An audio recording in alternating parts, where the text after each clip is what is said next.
Hello and welcome to Let's Talk with Bishop R.C. Blakes. R.C. is an author, empowerment teacher, and the proud pastor of the New Home Ministries of New Orleans, Louisiana and Houston, Texas. His message circles the globe. His conversational and candid approach to challenging content makes him a relevant voice to all generations. Get ready for a life-changing transformational conversation.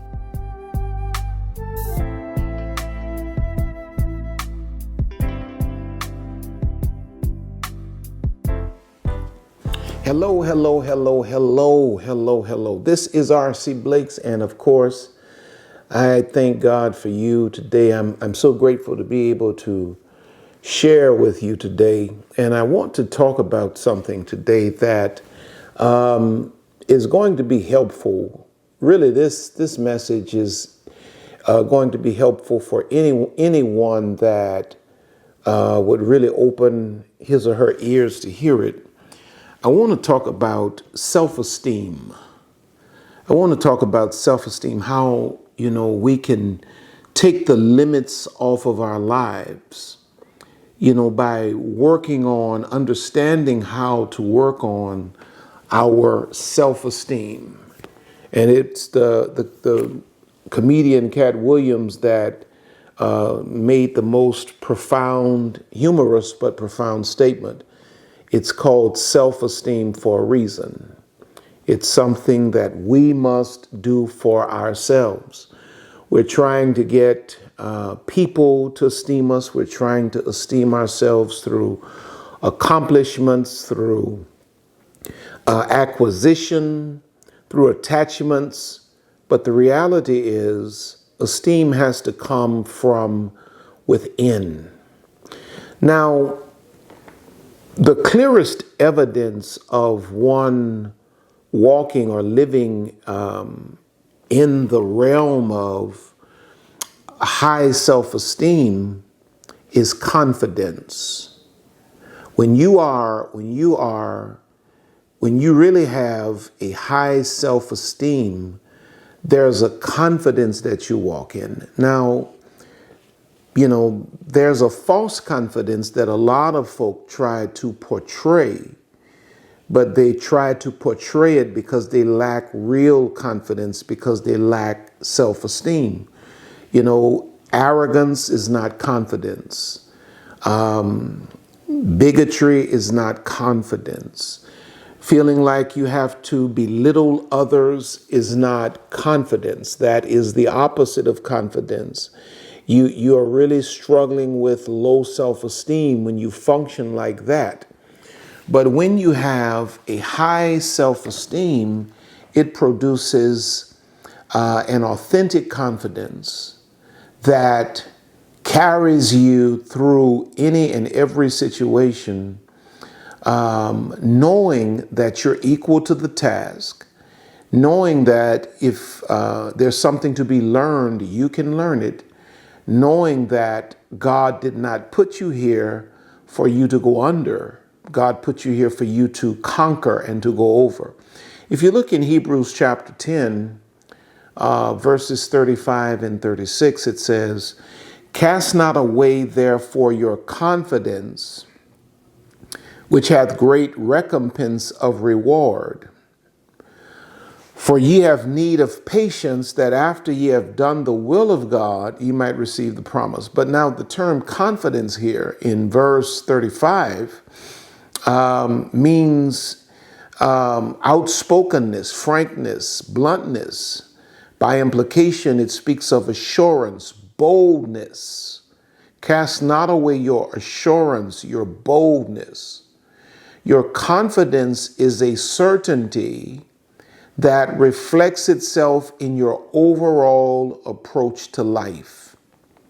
Your confidence, which stems from your self-esteem, makes you extremely self-assured, which can come across as, to some, it can come across as arrogant, as being beside, one's self. Our confidence is based in, watch this, God first. We are certain and we walk in this boldness because of who is backing us up. I don't know who said it, but the statement was made. It's not bragging if you can back it up. There are times that you will be certain, and sure about yourself and your abilities. And haters will say, "Oh, she's arrogant. Oh, he's arrogant." They're high and mighty. They're flying too high. And the reality is that you're just sure of yourself. And don't ever let anyone take that away from you, because most of the world lives on levels of low self-esteem, and they hate people who rise to places where you are actually sure.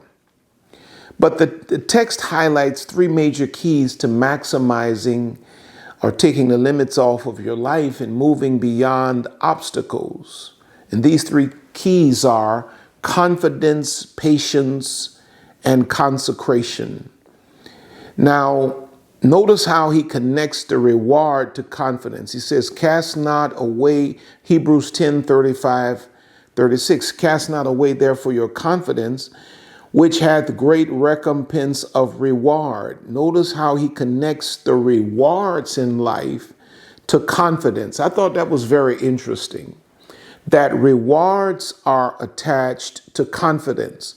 The people that life rewards the more or the most are the people who have a sense of certainty and confidence about whatever they attempt. You cannot give life a half-hearted attempt, doubting yourself the entire way and think that you're going to get the best out of life on your job. If you're working in a professional sense, the people that come into that office with a high sense of esteem and a strong self-confidence are the ones that usually step into and take advantage of the opportunities. Now, people that are doubtful and are hesitant are always hoping and never realizing.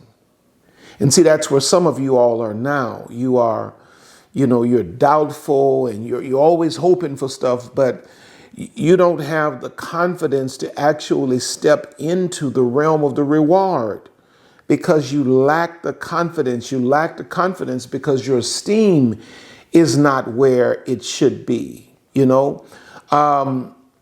you lack that strong sense of confidence, you're always defending, passive, behavior. You're stagnant. All of these things are what? Signs of a lacking self-esteem that leads to a broken confidence. Now, if you go to James chapter 1, verses 6-8, it says, but let him ask in faith, nothing wavering. For he that wavereth is like a wave of the sea, driven with the wind and tossed. For let not that man think that he shall receive anything of the Lord. A double-minded man is unstable in all of his ways. So the basis of all success is confidence. You must know that you can achieve it, and your mind must be locked in and established there. Let him ask in faith, nothing wavering, confidently. For he that wavereth is like a wave of the sea, driven with the wind and tossed all over the place. For let not that man think that he shall receive anything of the Lord. A double-minded man is unstable in all of his ways. The reason things may not be working for you right now is because you've not done the work, the internal subsurface work of building your self-esteem. There's a book that one of my daughters sent me it's written by a man by the name of MacDonald. I can't reach it, but it talks about building below the waterline. Building below the waterline. And I just started thumbing through it. I just started thumbing through it. It's talking about how, I think it's the Brooklyn Bridge, if I'm not mistaken, how they spent over a year working on that bridge and nobody saw anything. And everybody was like, when are they going to start working on the bridge? And the reality was that they were putting in the subsurface structure. They were working on the part of the bridge that would be below the water line to hold up everything that the world would see above the water line. And see, there are too many of us that have tried to erect bridges who've not done the subsurface work below the water line. Before you run out here, make certain that your confidence is intact. Make certain that your esteem, your self-esteem is in place. Mark chapter 9 and verse 23 says, Jesus said unto him, if thou canst believe, all things are possible to him that believeth. So Jesus is referring to the law of faith, which states, if you can believe it, you can achieve it. However, this is two-way faith. You must believe in God. Watch this.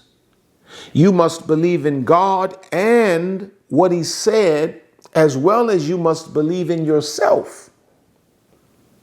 You must believe in God. It's not enough for you to believe in God that, he can do it, that he wants to do it for you, and then turn around and don't really have the confidence in yourself. You've not worked on your self-esteem to the point that you have the personal confidence to know that you're fully capable and able of stepping into whatever God has sanctioned. It's like when the children of Israel got to the promised land, the majority of them, but for Caleb and Joshua, died in the wilderness because they did not have the confidence to go in and to conquer the land. But God brought Caleb in, and God specifically said of Caleb, he will go in because he has another spirit with him. He didn't have the same lack of confidence that the rest of them had. And so God said, for this purpose, Caleb will go in. Now, when you look at your current goals, they are a sign of your confidence. Look at your goals. Just think about it. For those of you that even have goals, some of you don't even have goals. And then there are many of you that have so-called goals, but look at how minuscule, limited these so-called goals are that you have. And your goals are a reflection of your confidence level. Your confidence level is a reflection of your self-esteem. What would you attempt in this life? What would you attempt if you knew you could not fail? Man, what would I do if I knew I could not fail? Now, don't feel bad here, because I think all of us are growing. You know what I mean? I think all of us, no one's arrived. I think all of us are growing in our self-esteem. We're growing in our confidence. But what would we really do if we knew we could not fail? That if God himself came down and said, do anything that comes to your mind, I will not let it fail, and you knew it was God talking to you, what would you do? Most people never get a glimpse of their true potential because they allow fear to block their confidence.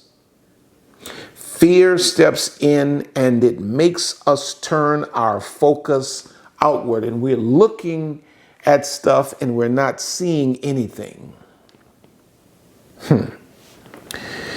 We obsess about, think about it. People obsess about what other people think of them and what other people say about them. What would they say if I don't achieve it, if I don't succeed? Think of how foolish that is. Foolish of a reason that is to not give life your best. Confidence is inward focus that gives its attention to manifesting the image you have on the inside. See, I'm not looking at all of the opposition and the obstacles out here. I'm seeing the image of what God has for me. Destiny is an image that is imprinted upon my heart, and I'm seeing the image. Every time I close my eyes, I can see the image of my future. And when I open my eyes, it doesn't matter what I'm looking at. The image has been ingrained on my soul. And so my confidence is for what God said I can have. Now, the fear of failure and loss is greater than the desire to succeed and gain in most people. The fear of failure and loss in most people is greater than the desire to succeed and gain. It's not about what if it doesn't happen. The question ought to be, what if it does? People will leave your life.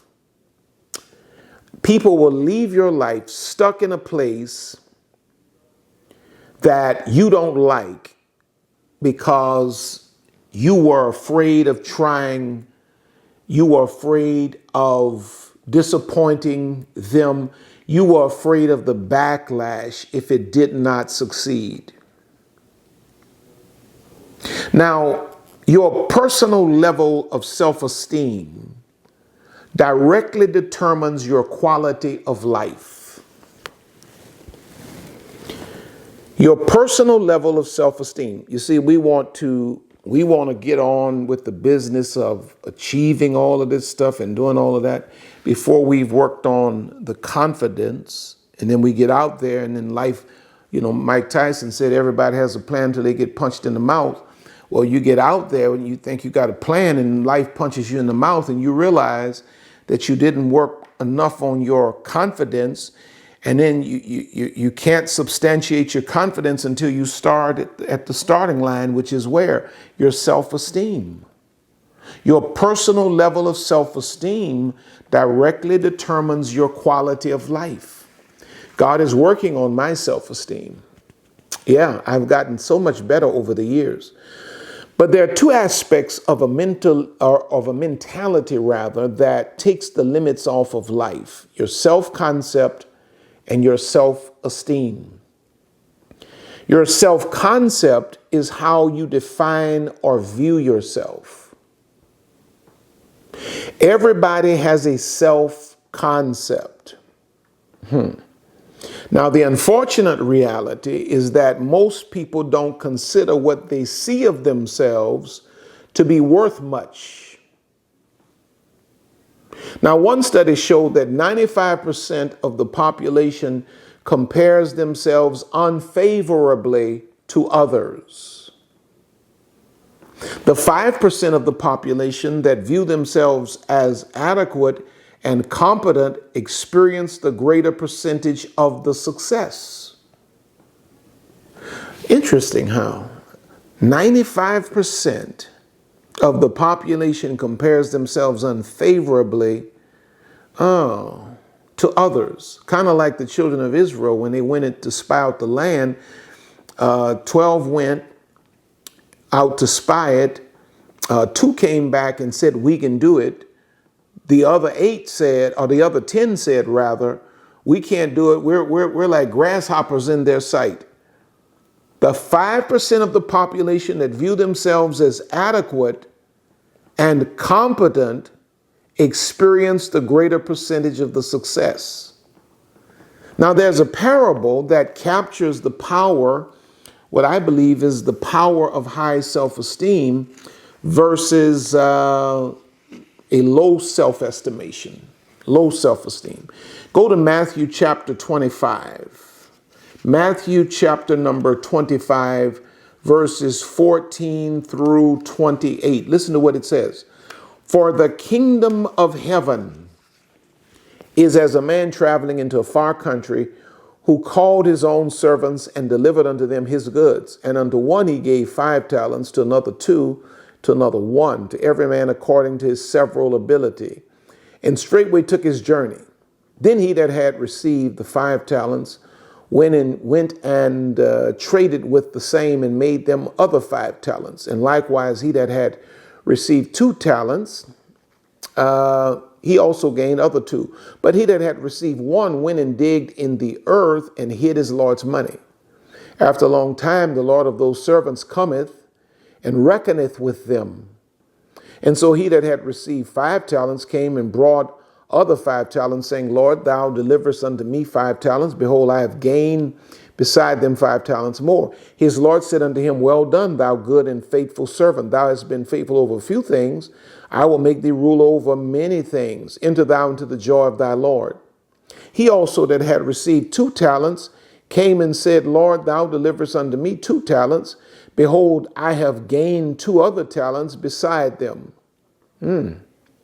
His Lord said unto him, Well done, thou good and faithful servant. Thou hast been faithful over a few things. I will make thee ruler over many things. Enter thou into the joy of thy Lord. Then he which had received the 1 talent came and said, Lord, I knew thee that thou art an hard man. Here comes an excuse. Thou art an hard man, reaping where thou hast not sown, and gathering where thou hast not strawed. And I was afraid and went and hid thy talent in the earth. Lo, there thou hast that is thine. Exactly what you gave me is what I'm giving back to you. I've done nothing with it. His Lord answered and said unto him, Thou wicked and slothful servant, thou knewest that I reap where I sowed not, and gather where I have not strawed. Thou oughtest therefore to have put my money to the exchangers, and then at my coming I should have received mine own with interest. Take therefore the talent from him and give it unto him which hath 10 talents. Now, I want you to just stay with me here. I want to show you something here. There are a few things we see in this text that speaks to us about the results of self-confidence. The first thing we see is that the master gave all of the servants talents with the expectation that they would increase or succeed with what he gave them. Number 2, we see that 2 of them excelled, the one with the 5, the one with the 2, while 1 was stagnant. The one with the 1 was stagnant. The third thing we see is that the one that was stagnant was fearful, full of excuses and complaints. He was fearful, and his fear robbed him of the confidence to act. And then finally, those that had the confidence to take action were rewarded with more. The difference between he and the others was confidence. Their confidence pushed them into doing something with what was given them, which increased it. And then on top of the increase of their labor, that was the result of their confidence, that was the result of their high self-esteem, the Lord returned and rewarded them with more. What you will attempt to do in life is determined by your self-estimation. He had a negative self-view, and so as a consequence, he sat there stagnant with exactly what the master left him with. That's what he gave the master when the master returned. What a sad state of affairs. But what you will attempt to do in life is determined by your self-estimation. Your goals are the clearest reflection of your true self-estimation. You got these little mediocre, do-nothing goals, calling them goals. It's not even goals. The average person uses only 10% of their potential, some say. And recent studies show that the average person really uses only 2% of their potential. Wow. 2%. So what would you do if you tapped into 20% of your potential? And that's the average person. That's the average person, uses 2% of their potential. People live within 10% of their self-concept, up or down. This is why most people who win the lottery, watch this, throw it away. It's too far above their self-concept, so they throw it away until they break it back down to their comfort zone. Proverbs 23:7 says, "For as he thinketh in his heart, so is he." What is the great principle of this passage? Whatever a person truly thinks is what they will always manifest.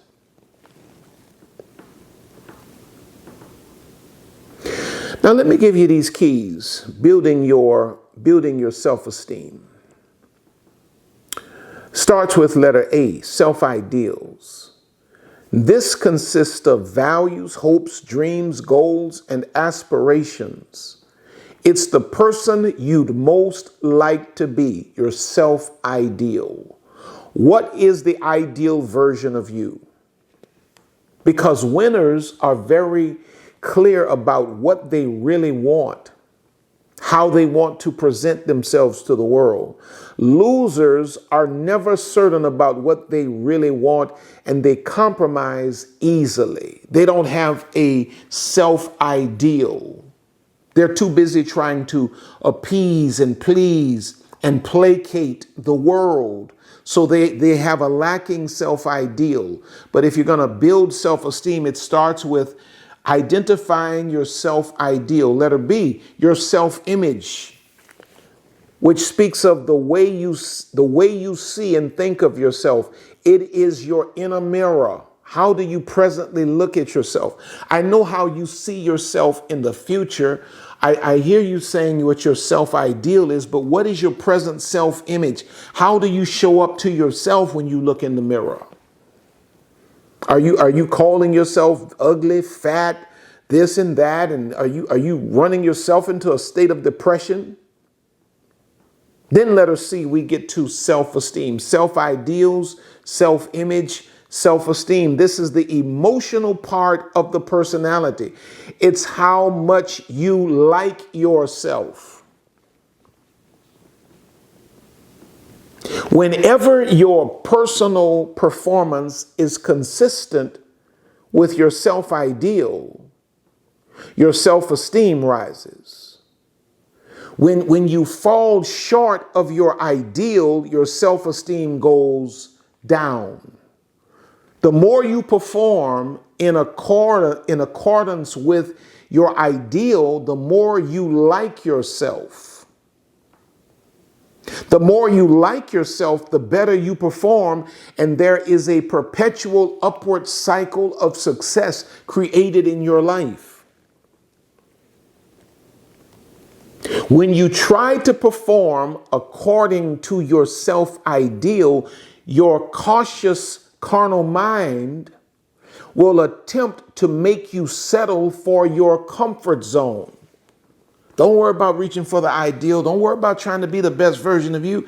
Just sit right here. You comfortable with this. But success demands a renovation of your thinking. There are some things you got to pull out of your process and throw it away and replace it with the things the thoughts, the principles, and the laws that are going to serve to push you into the best version of you. Nobody can do this for you. You must do this within yourself. Romans 12:2 says, "And be not conformed to this world, but be ye transformed by the renewing of your mind." Now, we learn a lot about self-esteem that produces success from David's conquest of the giant Goliath. David demonstrates the principles of self-esteem and success in real time for us. David walks us through the process of self-esteem. Letter A. David shows us that letter A, we must develop a habit of stepping into challenges.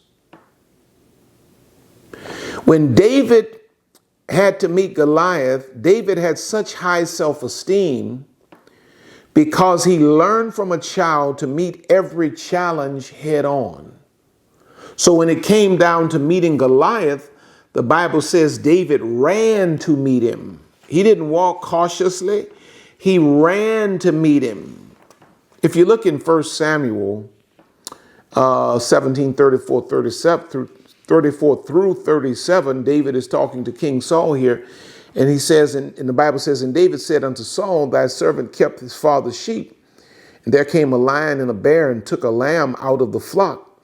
And I went out after him and smote him and delivered it out of his mouth. And when he arose against me, I caught him by his beard and smote him and slew him. Thy servant slew both the lion and the bear. And this uncircumcised Philistine shall be as one of them, seeing he hath defied the armies of the living God. David said, moreover, the Lord that delivered me out of the paw of the lion and out of the paw of the bear, he will deliver me out of the hand of the Philistine. And Saul said unto David, go, and the Lord be with thee. David had no clue that his prior experiences were simply preparation for a meeting with destiny. Now, I'm certain that he had to be fearful, but he did it anyway. He stepped to the challenge anyway. You see, you got to learn to do it afraid. Just because, I have apprehensions, because I have, bona fide concerns that this man has killed so many people and he's a warrior, he's 8 times my size and all of this kind of thing. When you are working on your confidence, you learn to run to the challenge. And the thing that gives you the energy or the fortitude to run to the challenge is that you need to do like David did. That is, look back over your history and see what the Lord has already done and recall. When you recall, it's going to empower your present assignment. Letter B, always be yourself. We learned this from David. David stepped to the challenge. He said, we're not going to let this man do this here. King Saul, I got to go get him. Saul said, you can't do it. He said, I can do it. I killed the bear, killed the lion. Same God deliver me from that, going to deliver me from this. And the second thing we see is that we learn from David is that you got to always be yourself. King Saul wanted to arm David with some of his armor, which was an honor. But David refused Saul's armor. David said, I got to use the stuff that I'm comfortable with. I got to do me. You can't work on your self-esteem and your self-confidence if you're trying to be a fabrication, if you're trying to be a copy of an original. You will never build high self-esteem with that. If you look in 1 Samuel 17, 39, and Saul armed David with his armor, and he put an helmet of brass upon his head. Also he armed him with a coat of mail.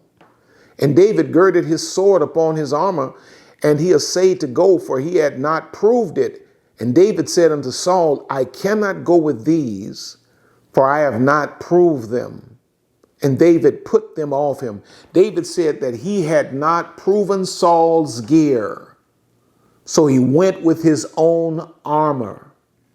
And this is symbolic of David being true to himself. You can't be truly confident unless you are true to who you are. You gotta be you, baby. You can't run around here trying to please everybody and be everything to everybody. You gotta be you. You gotta be authentically you. If you're going to build your self-esteem, you have to know that you are authentic and genuine. You can't show up as a hypocrite. And then letter C, we learn from David, you got to practice self-motivation.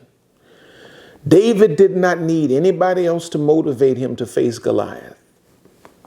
Nobody believed in him. His brothers didn't believe in him. King Saul really didn't believe in him. He just didn't have no other choice. Nobody believed in him. They looked at him like he was crazy. But he motivated himself. In fact, nobody else believed he could do it. Nobody believed he could do it. He believed in himself. And he motivated himself with what? Self-talk.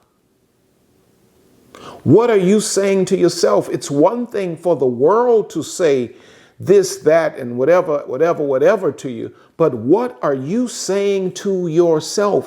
What are you filling your own spirit with? You have to practice self-motivation. 1 Samuel 17 again, 45 and 46. Then said David to the Philistine, thou comest to me with a sword and with a spear and with a shield, but I come to thee in the name of the Lord of hosts, the God of the armies of Israel. He's preaching to himself right now, whom thou hast defied. This day will the Lord deliver thee into mine hand. He's making his own confession. And I will smite thee and take thine head from thee, and I will give the carcasses of the host of the Philistines this day unto the fowls of the air and to the wild beasts of the earth, that all the earth may know that there is a God in Israel. So there are seasons in every person's life that you will have to motivate yourself. There are some things in your life that nobody will encourage you in. You must be self-motivated and encouraged, because we have the responsibility of speaking words of self-approval over our lives to reverse negative programming. And when you begin to do this, you simultaneously begin to build your self-esteem, which does what? Strengthens your confidence. Because before there can be a development of self-esteem, there must be a microscopic evaluation of how you really feel about you. A microscopic evaluation of how you really feel about you. Because most people with low self-esteem don't recognize that they have it.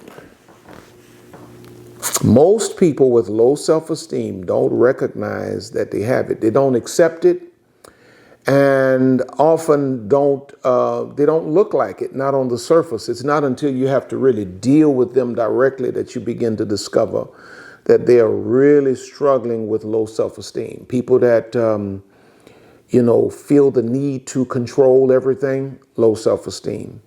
People that always feel the need to drag other people down, low self-esteem. People that are not comfortable working in a team concept, it's just me. No, it's low self-esteem, because God designed us to work as in team structures. That's how vision is accomplished. Low self-esteem, but they don't realize it, they don't recognize it. And the people with a poor inner image frequently dress the outside up, so they look like they have, they pulling up in Rolls Royces, and they're wearing $3,000 and $4,000 and $5,000 suits, and they dress the part, but on the inside of all of that wrapping is an empty box filled with low self-esteem. An empty box filled with low self-esteem. And that's what low self-esteem is. It is an empty conscience. You do not know who you are. You do not know whose you are. So you're an empty box filled with low self-esteem. Low self-esteem is emptiness. It is the reflection of emptiness. But there are people who have great accomplishments to their names and are yet struggling with their own internal self-estimation. You'd be amazed at the people who have great accomplishments and accolades behind their names, but inwardly and privately they struggle because their self-estimation does not look anything like their achievements. This was the case with King Saul. King Saul is the prime example of a man with low self-esteem in a high position. If you look at 1 Samuel 18, 6 through 9, it says, and it came to pass as they came, when David was returned from the slaughter of the Philistine, that the women came out of all cities of Israel, singing and dancing to meet King Saul, with tabrets, with joy, and with instruments of music. And the women answered one another as they played and said, Saul hath slain his thousands, and David his 10,000s. And Saul was very angry, and the saying displeased him. And he said, they have ascribed unto David 10,000s, and to me they have ascribed but thousands.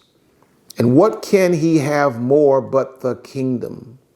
And Saul eyed David from that day forward. Now, David just got through saving Saul's kingdom, because Goliath was, and the Philistines and all these other people about to take over the situation.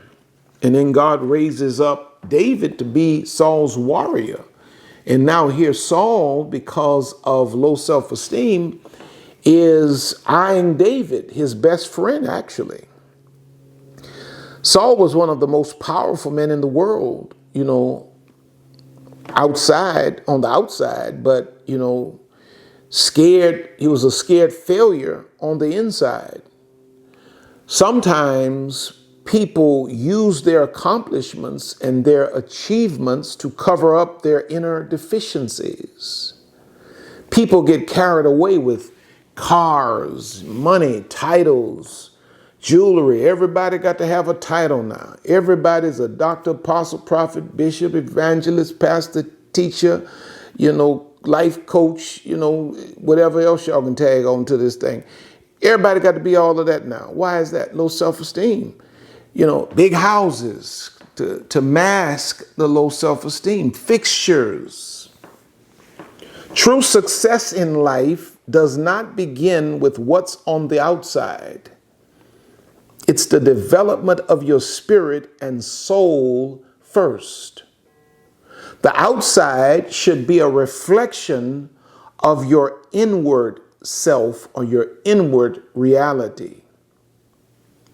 Before a person can bring a balance to his or her life emotionally, they must face the truth about how they really see themselves in comparison to the world. This is what I call a self-esteem intervention. This is a process whereby you take a genuine and candid look at your habits and private self-evaluations, because you cannot correct what you will not confront. John 8:32 says, and ye shall know the truth, and the truth shall make you free. Sometimes we run from the truth, but the truth is the only means of making us free. We all have to get to the truth about what's really in our souls. There's no real value in being dressed up on the outside and naked on the inside. Because when we suffer with low self-esteem, it reflects itself in some undeniable character traits. If we ask ourselves some serious and difficult questions, we can do the work to locate our true self-estimation. Here's some questions to ask yourself in this process of increasing your self-esteem. How do I feel about the success of others? If you ask yourself that and you answer that honestly, it will tell you a lot, because the spirit of low self-esteem is riddled with negative, counterproductive emotions like jealousy and envy. And these types of feelings will create a perpetual downward cycle in the person's life. How do you feel when other people have what you want, what you desire, what you think you deserve? Do you celebrate their success? Do you attempt to learn from them, or do you have an unspoken feeling of inferiority in comparison to them? Who's comparing you to them? Is it just you in your own head, like Saul compared himself to David? People with low self-esteem always compare themselves unfavorably to others. This is what happened with Cain and Abel. There it is in Genesis 4:3-8. One brother compares himself to the other, and his rage, his jealousy turned into rage, and his rage turned into murder. He murdered his own brother. Cain. We see a classic. There it is again in Genesis 4, 3 through 8. I didn't read it for you. You can read it for yourself. But we see a classic sign of low self-esteem in Cain because he compared himself to his brother and viewed his brother's accomplishment as a personal reflection on his own self-worth. Notice that God told him that he too had an opportunity to do the same. When people are succeeding around us, if we have a balanced and healthy self-perspective, we see them as resources to learn from. Letter B, how much do I live to make people like me? How much of my life is lived to make people like me? This is how you can begin to locate and uproot that low self-esteem. When you lack sufficient self-esteem, you tend to value other people's opinion about what you should be and do more than your own personal feelings and desires. You live to please people. In Proverbs 29, 25, and 26, it says, "The fear of man bringeth a snare, but whoso putteth his trust in the Lord shall be safe.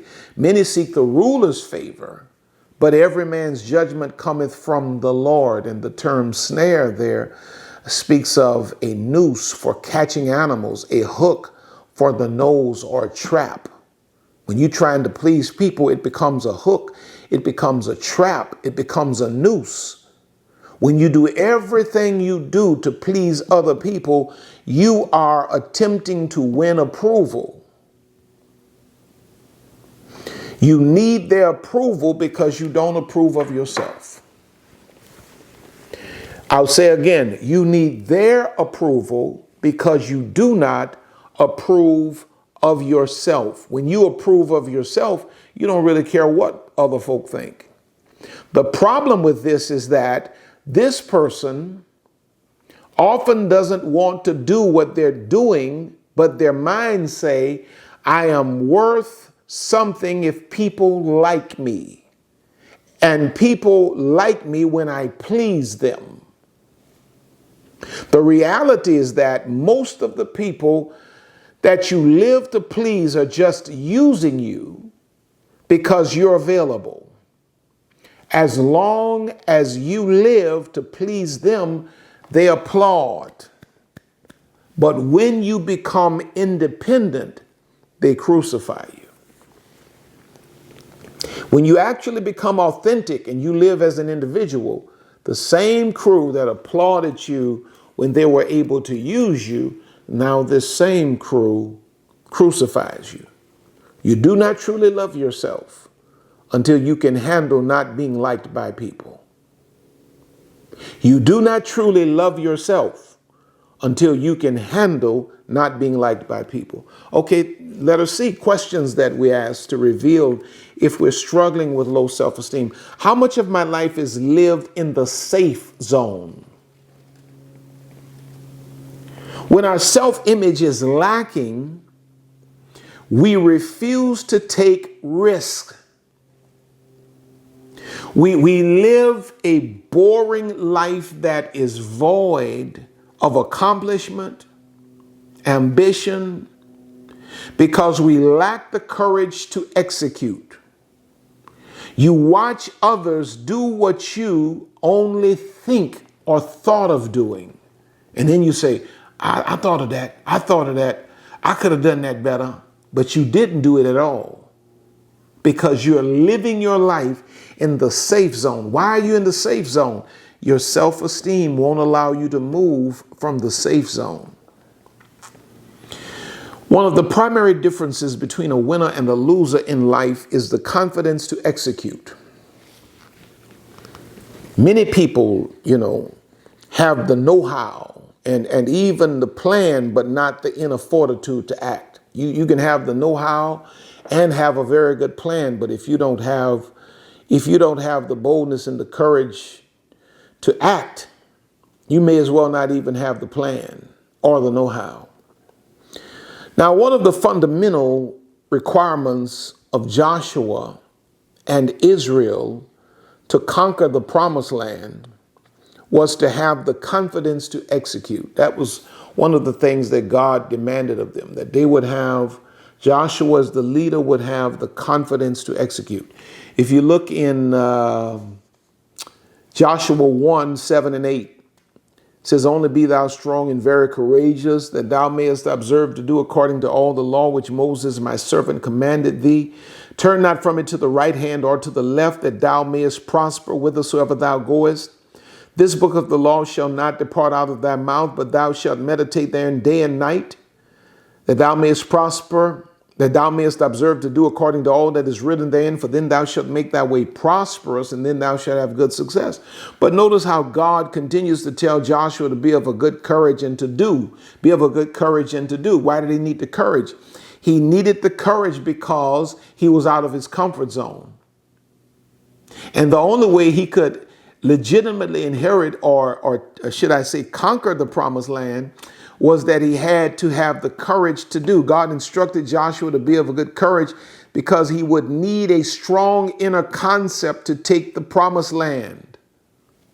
There would be no room for feelings of inferiority or incompetence. Even though God declared the land to be theirs, it was still their responsibility to have the courage to perform. When you lack sufficient self-esteem, you'll never have the courage to act. Now, let me give you this. Keys to enhancing your self-esteem. Keys to enhancing your self-esteem. Number one, go inside for self-approval. Go inside for self-approval. And this simply means to start teaching yourself to feel good about yourself. Stop worrying about the feelings of others, the approval of others, the opinions of the world. Stop worrying about that. Go inside. Number one, go inside for self-approval. You must intentionally wean yourself off of needing other people's approval. You boost your self-image by elevating what you think of yourself and how you define yourself.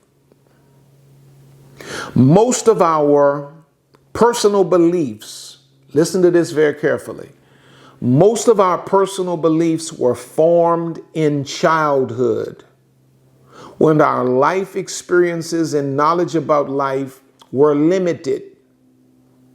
In this season, we look up to people we consider significant and important.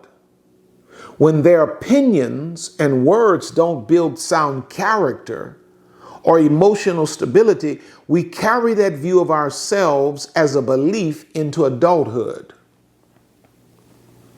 How much did you learn as a child that you need to unlearn as an adult?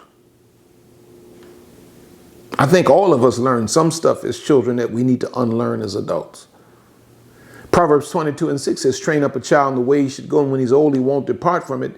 And the great principle of this passage is that a child's training will be with him or her into adulthood, be it good or bad.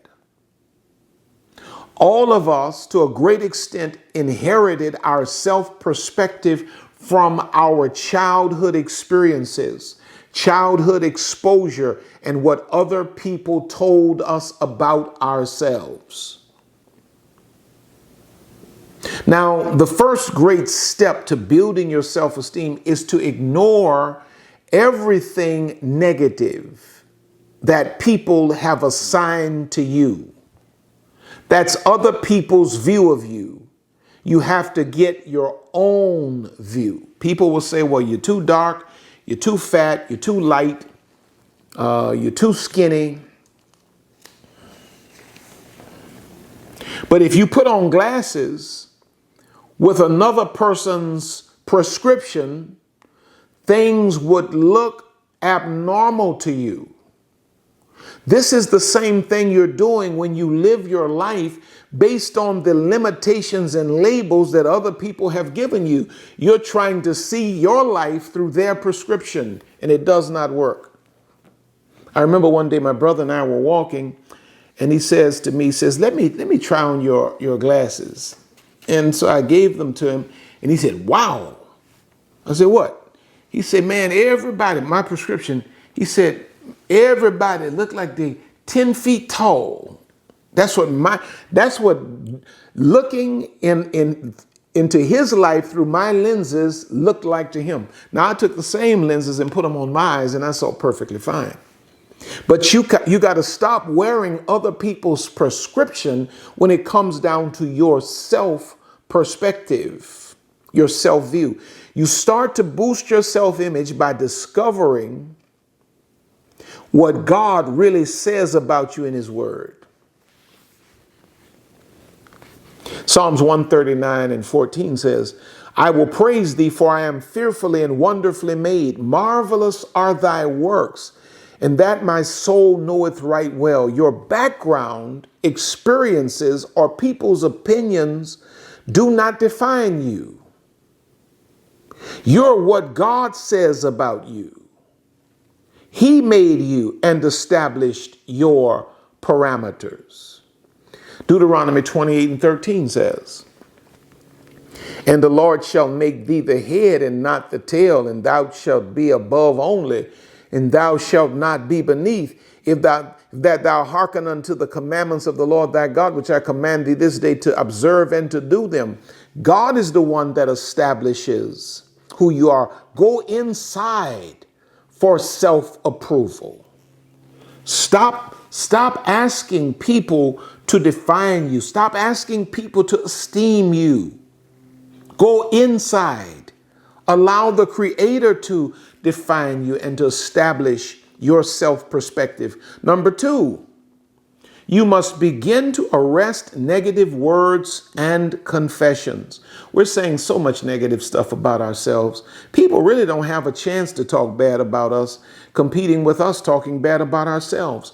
Your self-image is linked to how you feel about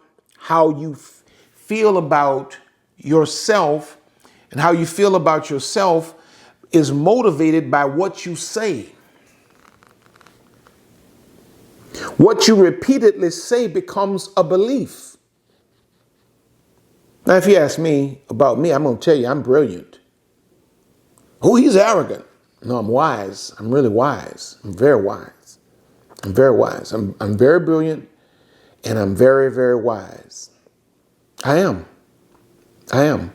Well, that's really not arrogance. That's not conceit. You know what that is? That's me ministering to my soul. When you have so many negative forces coming at you saying you're doing this wrong, you're doing that wrong. Everybody wants to be in the spotlight until you're in the light. And then you discover that people throw tomatoes at the one that's in the light. And now you got to learn how to go inside, and you got to learn how to talk to yourself. You got to talk yourself out of all of that other stuff the world has tried to pour into you. So, quite frequently I have to talk to myself like this. Man, you got it going on, bro. You the bomb. You doing this thing. Because I rarely have people who say those things to me. When people want to talk to me, they usually most of the time they're talking about problems, which that's why I'm here. But then you have another crew that they want to talk about complaints. They want to talk about what I'm doing wrong and how I'm not right. And so I've learned that I have to arrest the negative words and the confessions, because you listen to all of that stuff other people are saying, then that stuff begins to, you meditate on that stuff, and whatever you meditate on begins to come out of your mouth. And when it comes out of your mouth, now you're giving life to the dead words people are speaking over you. You're fertilizing your own death. Proverbs 18:21 says, death and life are in the power of the tongue. When I speak life over me, I'm building my self-esteem. I can't rely on you to do it. I don't even expect you to do it. In fact, I don't even need you to do it, because God has given me the power to encourage myself in him. And I do that through my words. But you look at Proverbs 18:21, the principle of the text is that words are the tools of creation. We create our world with our words. We feel and experience what we say. You want to build your self-esteem? Start saying to yourself, man, I'm confident. I walk in boldness like a lion. I am the equivalent to every man. I'm inferior to none. I'm equivalent to all. I'm a king. I'm a queen. You got to learn to start speaking to yourself like that, and watch your self-esteem begin to build and grow. James chapter 3, verses 3 through 10, it says, behold, we put bits in the horses' mouths that they may obey us, and we turn about their whole body. Behold also the ships, which though they be so great and are driven of fierce winds, yet are they turned about with a very small helm, whithersoever the governor listeth. Even so the tongue is a little member, and boasteth great things. Behold, how great a matter a little fire kindleth, and the tongue is a fire, a world of iniquity. So is the tongue among our members, that it defileth the whole body, and setteth on fire the course of nature. And it is set on fire of hell. For every kind of beast, and of birds, and of serpents, and of things in the sea is tamed, and hath been tamed of mankind. But the tongue can no man tame. It is an unruly evil, full of deadly poison. Therewith bless we God, even the Father, and therewith curse we men, which are made after the similitude of God. Out of the same mouth proceedeth blessing and cursing. My brethren, these things ought not so to be. Your words have to be intentional, man, because the principle of this passage is that our world is created by the words we speak. Just as a small helm turns a great ship, you turn your life around by selecting your words positively. You fill your self-esteem bank by choosing your words intentionally.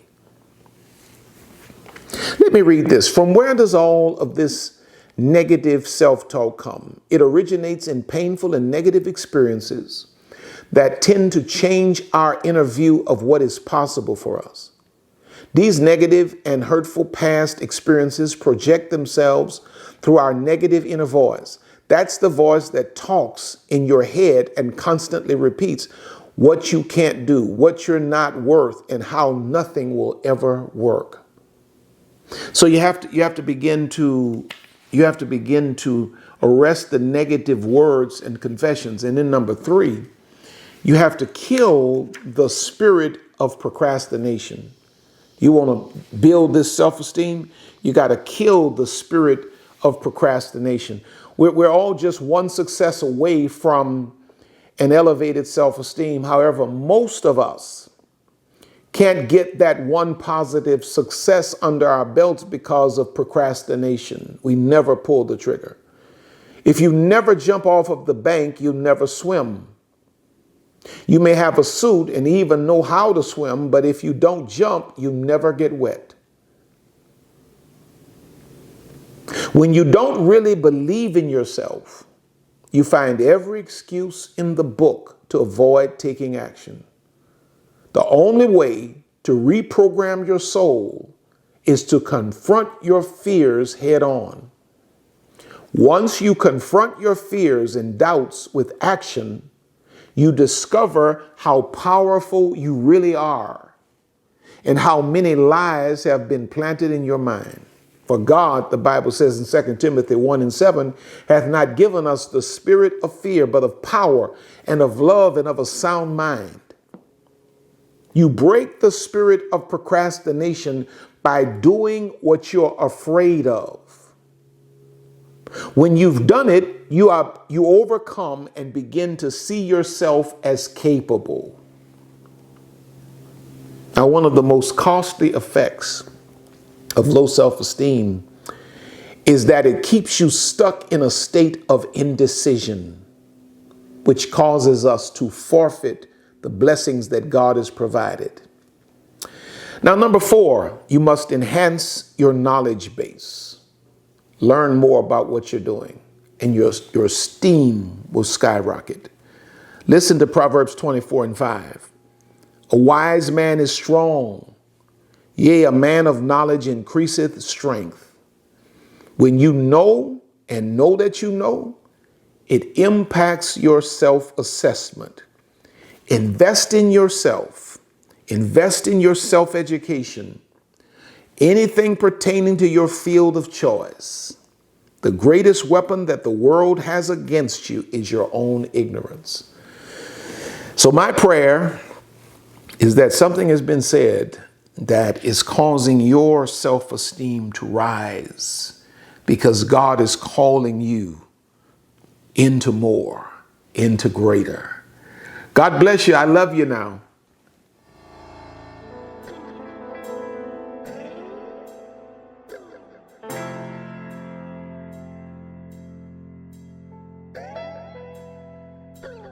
We here at RC Blakes Ministries want to thank you for spending this time with us today. RC and Lisa are always honored to have you with us. Don't forget to reach out to us by visiting our website at www.rcblakes.com. While you're there, you may join our mailing list and receive a free download of The Laws of Manifesting Your Vision by RC Blakes. Also look at all of the online programs by RC. You may find all books written by RC and Lisa. Once again, all of us here at RC Blakes Ministries want to thank you from the bottom of our hearts. And as we always say, see you at the top.